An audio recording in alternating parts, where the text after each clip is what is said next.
Hello everyone. तो कैसे हो आप लोग? आशा करता हूँ अच्छे होंगे, आपकी स्टडी बहुत अच्छी चल रही है। मैं मलकीत स्वागत करता हूँ आपका एक और बार हमारे यूट्यूब चैनल जिसका नाम है MR एजुकेशन हब। और जिस किसी भाई ने अभी तक हमारा चैनल सब्सक्राइब नहीं किया तो प्लीज जाइए चैनल को सब्सक्राइब कर लीजिए और आपको साइड में बेल आइकन दिख रहा होगा उसको भी जरूर प्रेस कर लीजिए ताकि जब हम लेटेस्ट वीडियो लेके आए इस चैनल पे तो उस वीडियो का नोटिफिकेशन आपको सबसे पहले मिले। अगर आपने कल वाली वीडियो नहीं देखी जो हमने कल बनाई थी गुरु हरि कृष्ण के बारे में, तो इस वीडियो की डिस्क्रिप्शन में आपको उसका लिंक मिल जाएगा, तो वो वीडियो भी आप जरूर देख लीजिए। आज हम डिस्कस करेंगे सिखों के 9वें गुरु कौन हुए हैं, गुरु तेग बहादुर जी। तो ज्यादा टाइम नहीं लूंगा तो वीडियो स्टार्ट करते हैं आज की हमारी। और उससे पहले मैं बोलना चाहूंगा श्री वाहिगुरु जी का खालसा, श्री वाहिगुरु जी की फतेह। तो ज्यादा टाइम नहीं लूंगा तो बने रहिए मेरे साथ इस वीडियो में शुरू से लेके एंड तक, पॉइंट टू पॉइंट बात करेंगे। आपको कोई भी डाउट मैं नहीं रहने दूंगा। जो भी वीडियो देख रहा है कृपया करके वीडियो शुरू से लेके एंड तक जरूर देखिए क्योंकि आधी अधूरी जानकारी सेहत के लिए काफी हानिकारक हो सकती है। तो बने रहिए मेरे साथ इस वीडियो में। डिस्कस करते हैं आज का हमारा टॉपिक। आज हम डिस्कस करेंगे सिखों के 9वें गुरु कौन हुए हैं, गुरु तेग बहादुर जी, जिनका बचपन का नाम क्या था, त्यागमल। तो पहला ही क्वेश्चन बन गया, गुरु तेग बहादुर का पुराना नाम क्या हुआ करता था या बचपन का नाम क्या हुआ करता था, त्यागमल। उसके बाद इनका जन्म 1 अप्रैल 1621 अमृतसर में हुआ और इनके पिताजी हुआ करते थे हरगोविंद, माता नानकी। और जिनका गुरगद्दी का टाइम है 1664 से लेके 1675 तक। अब कहानी जानते हैं त्यागमल से लेके गुरु तेग बहादुर बनने तक की। ऐसा कहा जाता है कि जिस टाइम हरगोविंद जी के गुरगद्दी पर बैठे थे उस टाइम क्या हुई थी, एक बैटल हुई थी 1634 ईस्वी में, battle of Kartarpur. Battle of Kartarpur हुई थी 1634 में। उस लड़ाई में हरगोविंद जी, कहने का मतलब अपने पिता का साथ दिया था किसने, त्यागमल ने। और वो इतनी बहादुरी से लड़ा था, कहने का मतलब उसने अस्त्र जो अपनी तलवारें हैं इस हिसाब से चलाई थी, कहने का मतलब निडरता से लड़े थे कौन, त्यागमल जी। इसीलिए इस बहादुरी को देखते हुए हरगोविंद जी ने उनको क्या नाम दिया, गुरु तेग बहादुर नाम दिया। उसके बाद आपसे क्वेश्चन पूछा जाएगा कि इनकी पत्नी कौन हुआ करती थी।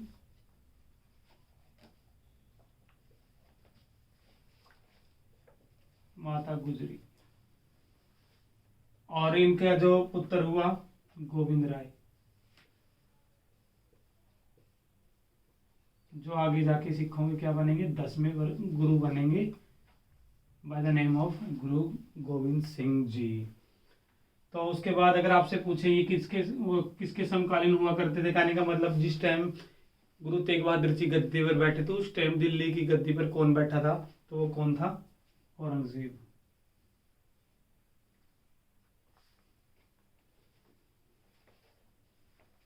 क्लियर। अब जानते हैं स्टोरी मक्खन शाह के बारे में। तो एक व्यापारी हुआ करता था मक्खन शाह लोहाना। अगर आपने पिछली वीडियो देखी हो तो मैंने बताया था पिछली वीडियो में कि गुरु हरि कृष्ण जी ने ज्योति जोत समाने से पहले 5 पैसे और नारियल लेके कहा था कि जो सिखों के 9वें गुरु होंगे कहाँ पर होंगे, बकाला विखे मिलेंगे हमको। उसके बाद क्या हुआ, ऐसी बात कहा जाता है जो मक्खन शाह लोहाना हुआ करता था, एक व्यापारी हुआ करता था जो समुद्र से अपना व्यापार किया करता था। एक बार सिचुएशन क्या हुई, एक बार मक्खन शाह लोहाना अपने जो जहाज है, व्यापारिक जहाज उनको लेके जा रहा था समुद्र के किनारे के लिए, कहने का व्यापार के लिए। उसके बाद क्या हुआ, एकदम से क्या हुआ, अचानक तूफान आने लगा, उसके बीच में ही फंस गया कौन, मक्खन शाह लोहाना। उसके बाद उसने क्या हाथ जोड़े अपने, और कहने का मतलब किसके लिए हाथ जोड़े कि मेरे को हे परमात्मा, सच्चे परमात्मा मेरे को आज बचा लो, अगर आप मेरे को सही किनारे तक पहुंचा देते हो तो मैं आपको क्या दूंगा, 500 सोने की मोहरें दूंगा। और उन्होंने क्या किसके लिए प्रार्थना की, अपनी जान बचाने के लिए। और ऐसा कहा जाता है उस टाइम चमत्कार हुआ और क्या हो गया, उसकी जान बच गई और वो सेफली कहाँ तक पहुंच गया, किनारे तक पहुंच गया। और इसी दूसरे ने जब पता लगा कि उसको कितनी मोहरें देनी थी, 500 मोहरें देनी थी। और उसको ये भी पता लगा कि अगला जो गुरु होगा कहाँ मिलेगा, बकाला में मिलेगा। इसी उद्देश्य से कहाँ चला गया, वो बकाला चला गया। और वो बकाला जाने के बाद उसने देखा कि जो उधर ढोंगी थे 22 मंजियां स्थापित हो गई थी उधर।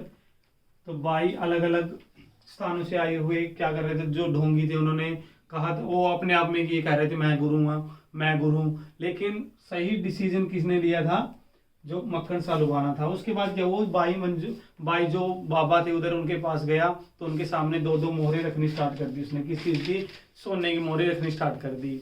और एक एक करते वो ऐसे ही चलता गया। लेकिन जब किसकी बारी आई, गुरु तेग बहादुर जी की बारी। कहने का मतलब सिखों के 9वें गुरु जो वैसे बैठे थे उधर, तो उन्होंने जब उन 2 मोहरे सोने की तो किसके सामने रखी, गुरु तेग बहादुर जी के सामने रखी। तो उस टाइम पे गुरु तेग बहादुर जी बोले, मक्खन शाह ये तुम क्या कर रहे हो। तो उन्हें बोला ऐसा कैसे हो सकता है कि तुमने कितनी मोहरे देने का वादा किया था, 500 मोहरे देने का वादा किया था, लेकिन मेरी 498 मोहर कहाँ गई। क्योंकि इन्होंने 2 मोहर दी थी। उसके बाद उन्होंने पता लग गया कि यही कौन है, सिखों के 9वें गुरु। उसके बाद ऐसा कहा जाता है कि उन्होंने छत पे चढ़ के बोला था, गुरु पायो, गुरु पायो। कहने का मतलब कि सिखों के 9वें गुरु हमें मिल गए हैं। तो ये थी कहानी मक्खन शाह लुबाना की। उसके बाद ऐसा कहा जाता है, जो गुरु तेग बहादुर जी हुआ करते थे, समकालीन हुआ करते थे किसके, औरंगजेब के। और ऐसा कहा जाता है कि जिस टाइम औरंगजेब गद्दी पर बैठा था, उस टाइम क्या था, ये पूर्ण कट्टर मुसलमान हुआ करता था, अपने धर्म के अलावा किसी भी धर्म को नहीं मानता था ये। इसीलिए इसने जुल्म करना स्टार्ट कर दिया था हर एक कैटेगरी पे, हिंदू हो, ईसाई हो, मतलब कहने का मतलब दूसरे धर्म को देखना ही नहीं चाहता था औरंगजेब। इसी उद्देश्य से उन्होंने क्या किया, जो उधर कश्मीरी पंडित थे उनको तंग करना स्टार्ट कर दिया। और जब वो कश्मीरी पंडित कुछ ज्यादा ही तंग हो गए, तो वो हेल्प लेने किसकी आए, गुरु तेग बहादुर जी की हेल्प लेने आए थे। और उसके बाद ऐसा कहा जाता है उन्होंने हेल्प मांगी किसकी, गुरु तेग बहादुर जी की। और गुरु तेग बहादुर जी उन्होंने क्या कहा कि जो औरंगजेब है, जब तक एक जो महापुरुष है या महापरम ज्ञानी है, जब तक क्या नहीं देगा, अपना सिर नहीं देगा, तो क्या नहीं रोकेगा, अपना जो क्रूरता है वो नहीं रोकेगा। इसीलिए गुरु जो गोविंद राय थे, किसके बेटे, गुरु तेग बहादुर जी, उन्होंने बोला कि आपसे बड़ा महापुरुष कौन हो सकता है। तो उन्होंने ये काफी अच्छा लगा उनके मुंह से सुना, जो उस अपने बेटे के मुंह से सुना। तो उसने कहा, जो उधर संगत बैठी, तो उन्होंने कहा कि अगर आपके पिता बलिदान के लिए चले जाएंगे तो आप क्या हो जाओगे, अनाथ हो जाओगे। अगर जो आपकी पत्नी है क्या हो जाएगी, वो विधवा हो जाएगी। इसीलिए उसने कहा कि अगर मेरे कहने का मतलब मेरे अनाथ होने से या मेरी मम्मी के क्या होने से, विधवा होने से लाखों बच्चों की और लाखों माओं की क्या बचती है, जो पगड़ी है, कहने का मतलब उनके पति बच जाते हैं, तो मेरे पिता की कुर्बानी है वो वेस्ट नहीं जाएगी। इसीलिए उन्होंने भेजा था किसको, गुरु तेग बहादुर जी को। और गुरु तेग बहादुर जी ने संदेश दिया था औरंगजेब को कि आप जो उनसे किनसे कहा था, जो उधर आए थे क्या मांगने, उनसे माफी की भीख मांगने। कहने का मतलब उनसे कहने की आप मेरी मदद करो। उसके बाद जो वो आए तो उन्होंने क्या कहा कि जब उनको औरंगजेब को आप जाकर क्या बोलोगे कि जब तक गुरु तेग बहादुर जी क्या करेंगे, अडोप्ट नहीं करेंगे इस्लाम धर्म को, तब तक भी हम क्या करेंगे, अडोप्ट नहीं करेंगे किसको, इस्लाम धर्म को। और जब इस बात का पता औरंगजेब को लगा, तो उसने क्या किया, उसको दिल्ली बुलाया गया।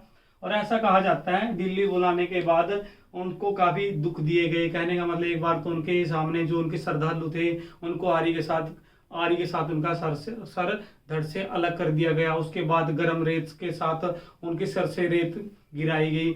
और ऐसा कहा जाता है गर्म पानी के अंदर उनको बिठाया गया। कहने का मतलब इनका उद्देश्य क्या था औरंगजेब का, कि जब मैं उनको क्या करूंगा, ट्रीट करूंगा। कहने का मतलब उस पर हम दुख देंगे, क्या पता गुरु तेग बहादुर जी मान जाएंगे। लेकिन आपको पता है गुरु तेग बहादुर जी ने सी तक नहीं की। कहने का मतलब मैं मर जाऊंगा, लेकिन क्या करूंगा, अडोप्ट नहीं करूंगा इस्लाम धर्म को। उसके बाद उनसे बहुत सारे जो काम करवाए गए, जिसके उद्देश्य से उनको लालच दिया गया, पैसों का लालच दिया गया। लेकिन फिर भी गुरु तेग बहादुर जी हंसते हंसते शहीद हो गए। लेकिन उन्होंने कभी भी अपना सिर नहीं झुकाया किसके सामने, औरंगजेब के सामने। इसी उद्देश्य से औरंगजेब ने गुरु तेग बहादुर जी को चांदनी चौक विखे क्या करवा दिया था, शहीद करवा दिया था, दिल्ली के चांदनी चौक, जहां पर बना है शीशगंज गुरुद्वारा दिल्ली।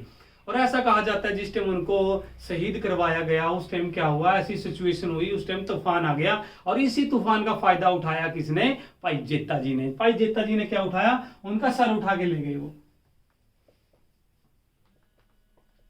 भाई जेता जी ने उनका क्या उठा लिया, सर उठा लिया। कहने का मतलब शहीद होने के बाद वो सर जो उनका सर उठाकर कहाँ ले गए, आनंदपुर साहिब विखे ले गए। किसके पास, गोविंद राय या उनके बेटे के पास। और ऐसा कहा जाता है आनंदपुर साहिब विखे शीशगंज गुरुद्वारा बनाने वाला भी कौन था?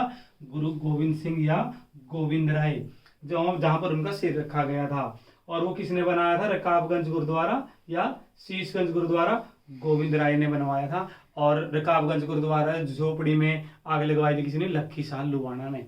और उसके बाद सिचुएशन भाई जेता जी उनका सिर उठा के लेके, ऐसा कहा जाता है जो उसका बाकी का धड़ रह गया था गुरु तेग बहादुर जी का, वो किसने उठाया था? लखी शाह ने। लखी शाह लुबाना उनका क्या उठा के ले गया? जो बाकी का धड़ बचा था या शरीर बचा था वो कौन ले गया उठा के? लखी शाह लुबाना। और ऐसा कहा जाता है उसने अपने महल या झोपड़ी में उनका जो बाकी का शरीर था उधर रख के आग लगा दी थी ताकि किसी को शक ना हो। और ऐसा कहा जाता है उन्हें कि जहां पर उन्होंने उनको आग लगाई थी शरीर को, उधर ही बना है रकाबगंज गुरुद्वारा। और उसके बाद ऐसा कहा जाता है कि जो उनका मृतक शरीर था उनको जलाया गया।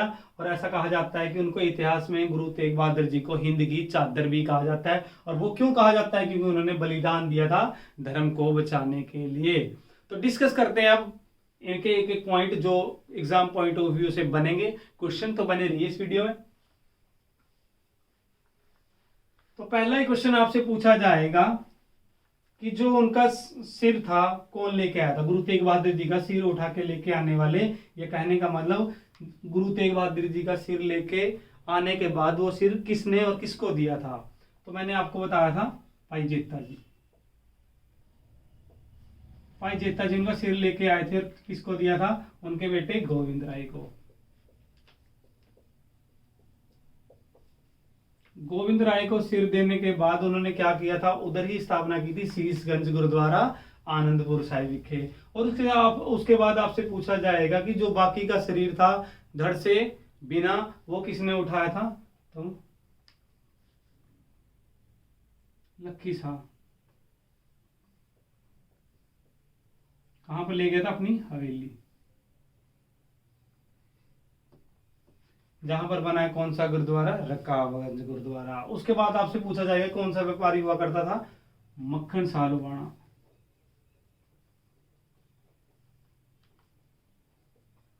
क्लियर? उसके बाद अगर आपसे पूछा जाए कि जो जब गुरु तेग बहादुर जी गद्दी पर बैठे थे उस टाइम कौन सा मुगल बादशाह हुआ करता था? औरंगजेब।